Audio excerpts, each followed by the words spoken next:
Well, welcome back, everybody, to another Kicking Tables. Today, we're delighted to have Laurie Blake, the creator of Earth Rising, a game coming very soon to Kickstarter. Laurie, welcome to the show. Thanks so much for joining us. Thank you, Sean. Yeah, it's great to be here. Awesome. So, Earth Rising comes to Kickstarter on August 24th, but tell us about Earth Rising. What kind of game is it, and how does it play? Earth Rising is a thematic family strategy game. It's for 11 plus, and effectively it's kind of a balancing game. So you're looking to balance out the act of taking strain off of our environment and lessening how much pressure we're putting on the ecosystems we depend on, whilst at the same time looking to make things better for people and the community and everyone who is reliant on that society to function. Right. So it's very much a balancing act of trying to take pressure off the environment while also trying not to make things worse for people at the same time, whilst trying to accomplish it within 20 years. Wow. That's so. And what kind of what's a player doing on each turn? What's a typical turn look like? Well, the player gets two influence cards every turn, and these cards are your ability to affect your society. And effectively, you've got major control over the sector that you're a specialist in. So there's Okay. politics and energy, infrastructure, industry, agriculture, and culture. And whatever one you're in charge of or a specialist in, you can use one card in order to affect a practice within that sector.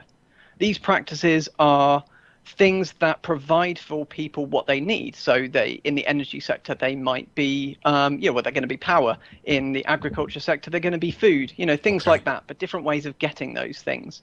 And these influence cards allow you to either take off an unsustainable practice, one that is putting pressure on our world, but doing the job of what our people need it to, and putting on sustainable practices, which do the same job of what they need, but the difference is they take strain off the planet instead of putting it on.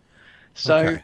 it's trying to move a society away from being a drain on our planet and our ecosystems and trying to bring it more in line while still doing what it needs to do to be a functioning society. It sounds like some of these things you're doing is obviously it sounds it's very based in the way the planet is today.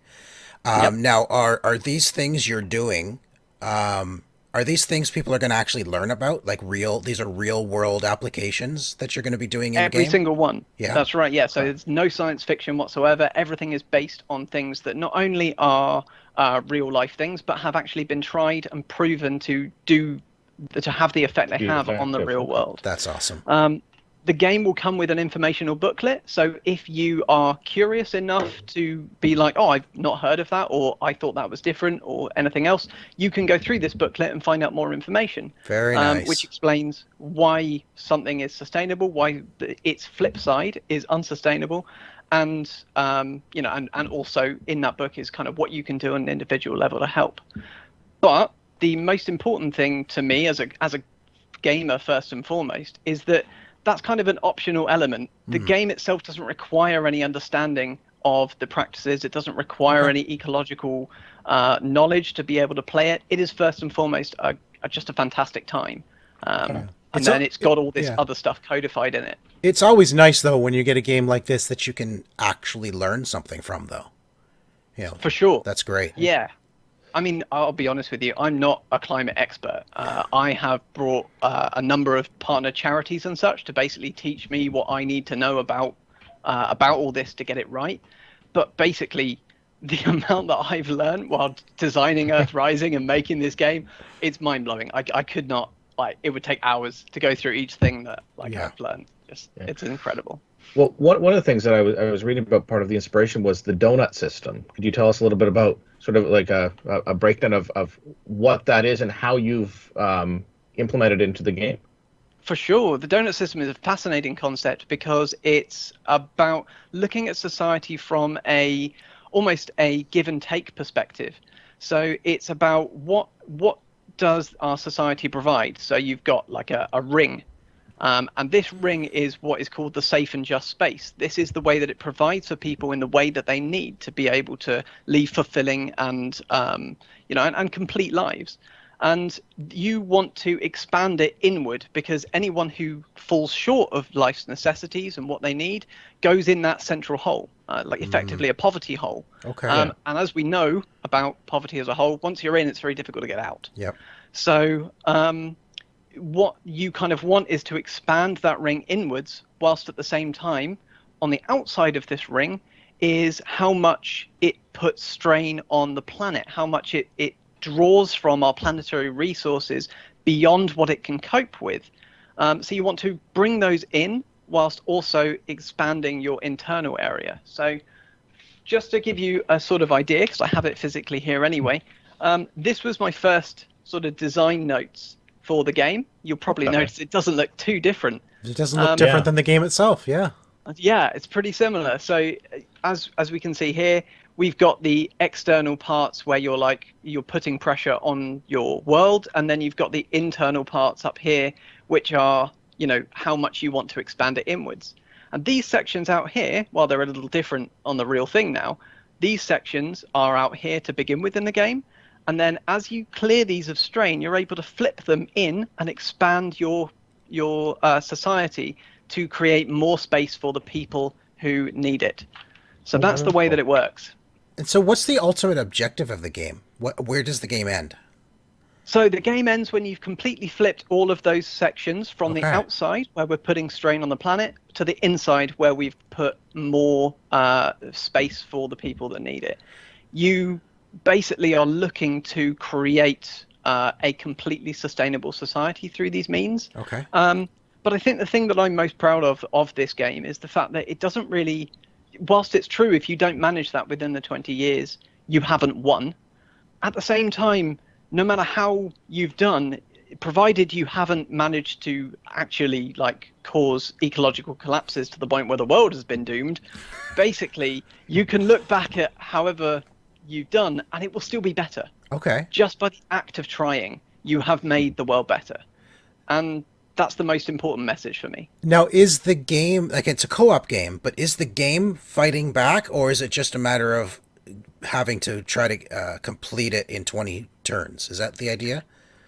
So the game does fight back. Okay. Within the deck, you have cards that are called status quo strikes cards. Okay. And these cards are basically, they come out and they're looking to undo what you do. So they take off sustainable practices and they add on unsustainable practices. And they're based, the better you do within a sector they affect, the harder they hit back. Okay. So yeah, it's one of those things. If you can make really big gains in the beginning, but if you get an unlucky status quo strikes card that hits a sector you're doing really well in, all of a sudden things can go awry really quick. Wow.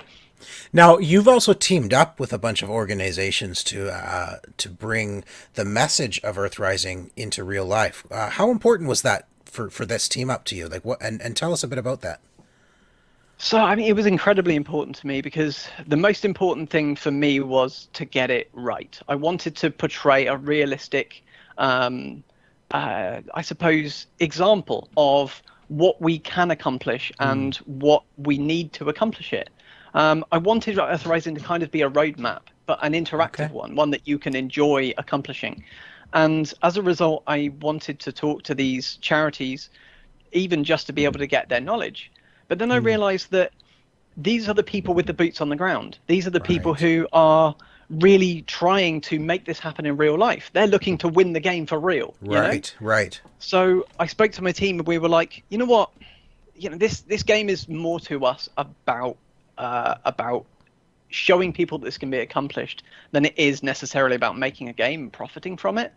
And we decided we wanted to put 50% of all the profits Earthrising makes and split that between the charities that have helped us make it what it is. That's fantastic. And so effectively, we're looking to have Earthrising be everyone's first step towards making this happen in real life. That's amazing. Even the message itself awesome. is phenomenal. That's so good. Thank you. Yeah. So back to the game itself, actually, you guys have a solo variant. to the Yeah. game. This is a cooperative game. I'm wondering, does the solo variant play exactly the same? Are you controlling multiple characters, or is it a different mode entirely? So it would be very easy to play the game solo. Like, a cooperative game, obviously, is something that has Yeah. no hidden information. So you could easily play the game as standard on your own. But I personally felt like I'm not happy with that. So we have, in fact, got a specialist, what is called an election mechanic, Okay. where you play three characters as the solo player, Okay. and then every 5 turns an election is run, and you take a die from another game or on a dice roller, and you roll the die 3 times, and this determines what from then on for the next 5 years what characters you're playing. So Okay. the specialties that you have, the powers you have, the if you know how much control you have over certain sectors changes throughout the game as you're playing, and it creates a whole new challenge just for a solo player. You could actually, thinking about it, you could quite easily put that into a cooperative game as well. But I Mm. think that having that kind of constantly switching focus is a really fascinating thing for a solo player, because it makes it far more interesting than just knowing what you're dealing with at all times. Yeah. Now I notice that one of the other things you're doing because of the environmental message behind Earthrising is there's no plastic in your game. You want the whole game itself to be very sustainable. Tell us about that process. What in about the game are you doing? Are you going to have wooden pieces? Is it all just cardboard? What's the sustainability in regards to the game itself? So the production of the game itself is actually 100% sustainable. We are using completely FSC certified card, wood. In fact, I think the majority of the cardboard is recycled. Okay. And as you say, we're not using any plastic. We're looking to not even use plastic shrink wrap. That even if we end up having to, it will be recycled. So Okay. there'll be no production of it at any rate.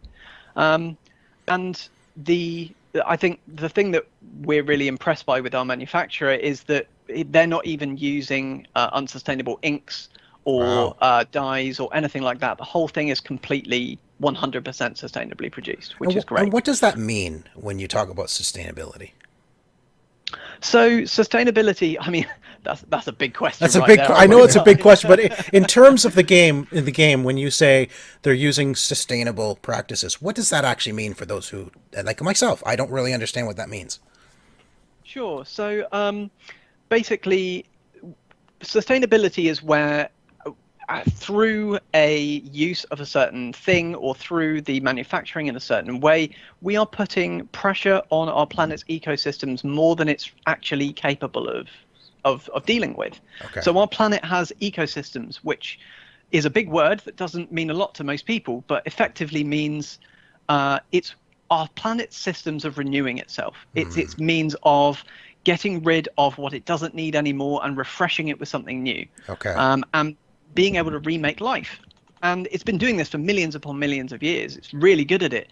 But our society has become so prevalent and so extreme that it's even outpacing an entire planet's ability to renew Gotcha. itself. Okay. So the great thing about having an 100% sustainably produced game is that we know for a fact that this game, by its production, will not in any way be putting any, I guess, contribution towards the pressure on the planet in any way. It doesn't strain Um, the natural resources in any way.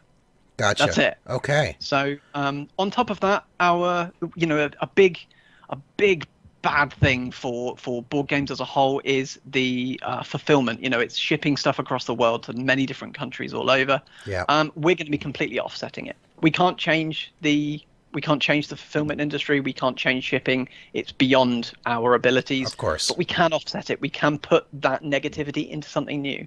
So on top of everything else we're doing, we're also putting offsets through Tree Sisters, which do both forestry renewal programs and also female empowerment programs. That's awesome. So I love that the game itself has that environmental, fix the earth. I don't know the terms to use, but it has that message. And at the same time, you're making sure the game itself like the Yeah, it physical holds game true itself to the also message. holds true to the message. Thank you. Yeah, exactly. Yeah. Thanks. Yeah. Chico knew where I was going with that.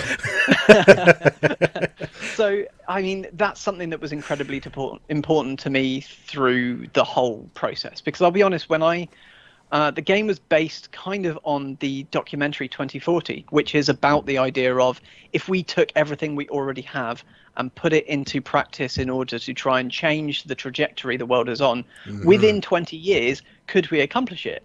And spoilers, the answer is yes. But prior to watching that film, I actually had a really negative outlook on the whole climate crisis. I felt very hopeless. I felt very much like there wasn't anything we could do. And even if there was, like, what is anyone going to do about it? And this film changed my mind, and it showed it to me in a way that I could understand from a gamification perspective. And so Earth Rising is my means of giving that hope, of passing it forward. Right. And trying to show people that it isn't hopeless, that we can do something. And it's not just that we can do it, I genuinely think we will. You know, the IPCC report has just come out and shown people the extent of what needs to happen and how we have to change it to make things okay. Yeah. And it is only a matter of time before, you know, our self-preservation kicks in higher than our need for money. Right. So I'm pretty certain that Earth Rising in the future, it's going to be a history game, not a hopeful future game. Awesome. You know? That's awesome. So let's talk about your campaign a little bit more. Do you have stretch goals? I mean, we've seen a lot of devs have stretch goals that, you know, improve the components and stuff like that. That's obviously not something that you guys are going to. Do you have like expansions planned, you know, extra gameplay or anything like that, or is it going to be more over just the game? So one of the things about what you could call ethical consumerism is that in a way less is more, right? Yeah. Offering people more stuff for the sake of more stuff is, again, in itself completely against the message of this whole game. Okay. And so as a result, we wanted to make things better without basically encouraging people to spend money for the sake of it. And so, yeah, we are basically, one of the main things we're doing at the very beginning, our first stretch goal, is a dual layered board. So what this means is that you've got the central kind of circle, and then the edge, all the sort of safe and just space that's around the edge of the board, that's sort of raised up. And then when you flip the outer segments into it, it'll slot really nicely in. It'll make that really flush kind of, you know, just nicer gameplay experience. And all the rest of the stretch goals are kind of with that in mind. You know, we're swapping out cardboard strain tokens for little wooden counters, and then later on an add-on version for glass strain counters, which is, I gotta say, they're gorgeous. Wow. Yeah, they're really, really pretty. I'm so hopeful that we hit it, just because I want them for myself. But yeah, little things like, you know, custom meeple to what we're really hoping for is we can get our manufacturer to have a wide range of different meeple colors, because they're all just wood, unvarnished, unpainted, the whole, you know, just raw wood. And we're hoping to get a bunch of different wood colors to kind of lightly display a kind of more diverse populace, you know, just little things like that, little things that raise both the message and the quality and the beauty of the game to make it that much more of a joy to play. That's awesome. Yeah, a little cherry wood, a little walnut, just having different colors, to represent the nationalities of the earth. That would be amazing. Yeah, that's it. All right, Laurie, we've got our little lightning round questions. We've got 8 really quick questions to just to get to know you as a gamer outside of Earth Rising. You ready for this? Okay. All right. Yep. First things that come to mind when we ask these questions. Go ahead, Chico. All right. Your favorite modern game? My favorite modern game is Robo Rally. And it's my favorite because honestly, it's all, you know, the first part of the game is putting down all this methodical planning, and then the second part of the game is it all going to hell. And I love that juxtaposition of like, yes, I know exactly what I'm going to do. Oh no, one thing's gone wrong, and now all of it is chaos. And that's beautiful. I love that. All right. Game you love but always lose? I guess all of them probably. I am really, really bad at winning games. So funny little backstory is I used to be a really, really bad loser as a kid, and then I kind of managed to change my mindset when as I got older to kind of revel more in the enjoyment of everyone playing together than I did the act of playing, and so and the act of winning. And so as a result, I've ended up kind of almost becoming the group bad guy, where I will purposefully antagonize people, make them gang up on me, and lose horribly, but everyone loves beating me. So yes, most games. I Wow. can relate to that. Everybody loves beating me too. It doesn't happen often, but Everyone likes to beat up on Tico, but he still ends up winning. That's what he likes about it. That's actually That is what I worse. like. Now you're just the villain. That's Yeah. yes. I'm okay with that. Yeah. All right. Star Wars or Star Trek? I'm actually going to go Star Trek, Nice. and that's Okay. because the Star Trek universe is so much more hopeful than the Star Wars universe. Fair. Star Wars is very much all about a effectively big monolithic, unstoppable force, eventually just about almost dominating an entire universe. Whereas Star Trek is about really Earth is united, everyone's gotten together. Technology has been a full driving force. Everything that we face today has been overcome, and now it's that's about true. going out and finding more. That's right. All right. Dice or cards? Oh man, that's so hard. Oh, that's a mean question. Dice are wonderful and beautiful and so good to roll. They're just so Right? tactile and just fun to just do, while at the same time cards are so much more versatile.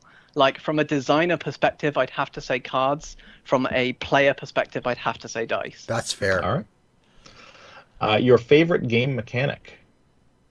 Oof. Oof. We didn't say the My- question would be easy. Yeah, no kidding. Okay, so favorite game mechanic, sorry. Oh, I think that would have to be where opposing I don't know what the word for it, but it's effectively where two opposing sides put down things that each other don't know what they're about and then reveal them at the same time. I love that kind of build of hidden tension where- movement. Hidden movement or mechanic. bluffing. yeah, that kind Yeah. of thing, and Yeah. just that general kind of you think you've got each other sussed, and you put something down as a result, and then you reveal, and somebody goes, "Oh no!" Yeah. That's great. I love that. All right. Your favorite classic game? Oh, my favorite classic game. So this is going to be a really silly one, but basically it is a game called Kaplunk. Oh, I know Oh, that game. I That's love fun. that game. And it's just short. It's sweet. It's you don't have any guarantee that you're going to be able to win, but there's enough skill in it that you feel like you can get there. Yep. Get better. It's that nice Yeah. balance. Yeah. My only downside of it is, saying that's my favorite classic game, it is literally nothing but plastic. No, that's true. Well, That's true. There's a version of it that is wood sticks and glass marbles. There you go. Now I'm going to have to Now invest. you need to find it. You can get a sustainable copy of that, or you can make one if you can't find it. Well, yeah, there's that. That's true. Brilliant. All right. First game you ever played? Oh my goodness. I've been playing games with my father since I was about 5 years old, so that's a really difficult question. First one you But- remember then as a kid. What's the first game you memory. remember the most? The game I remember the most is probably Hero Quest. Okay. So Okay. I played the absolute bejesus out of that thing with my dad. And I think, to be honest with you, it was a strong contender for the main drive as a game designer because Nice. it's so versatile. It's so, I guess it was, what's the word for it? It's procedural generation before procedural generation was a thing. Yeah. And that's gorgeous. That's so great. And, as a kid, I had ideas of who the characters were, even though they were just basically the barbarian and the wizard. Yeah. Nonetheless, I had a strong idea created of who stories. these people were. Okay, your last question, I'm going to let Tico ask it, but I really want you to spin this into an environmentalist reason. Okay. All right? All right. Go for it, Tico. Zombies or vampires? Okay. I'm gonna have to go vampires, Okay. and I think the reason for that is twofold. One is because zombies are horrifically overdone in the gaming world. I They're don't everywhere. disagree. I do not Yeah, disagree with that. yeah. But the second reason is that vampires are a wonderful example of um, ourselves at our extremes. So Okay. when you take the concept of death away from humanity, you get this vision of effectively people almost funneled into an inevitable sort of crystallization of their wants and their needs, Yeah. but without the fear of death. And that I think is the reason I love vampires so much, because they're this almost cautionary tale of when you don't need to worry about what the future holds anymore. Hmm. The now almost consumes you, and that's a fascinating concept, and one That's that I think amazing. is really interesting. That's Yeah. amazing. I love that. That's awesome. Well, Laurie, it's been such a pleasure having you on the show. Before we let you go, give us your final thoughts on Earth Rising. What do you really want people to know about the game, and why should they go ahead and back it? Um, Earth Rising for me is a game about hope for our real life future, and more than anything, it's a display to the board gaming community and designers across the world that our games don't need to be a part of this problem. Our games can be better than having enough plastic parts in your game that you could melt it all down and make a chair out of it. Um, it's we take a lot of things for granted that they are necessary to having a fun game. They're necessary to a quality of a game. I want Earth Rising to be a shout out to everyone who thinks that, to go, it's not true and we can change. Right. That's awesome. Well, Earth Rising hits Kickstarter on August 24th, so everybody go check it out. The links are in the description below. Laurie Blake, thank you so much for joining us. It's been such a pleasure talking to you, and good luck with your It's been a pleasure campaign. talking to you both also. Thank you so much for having me. Thanks for watching, and please come on by the Earth Rising Kickstarter and check us out. Subscribe to our mailing list to find out more about what we're going to be doing both during and after the campaign. And please subscribe to OMG Nexus. They have done a fantastic job with me and everyone else.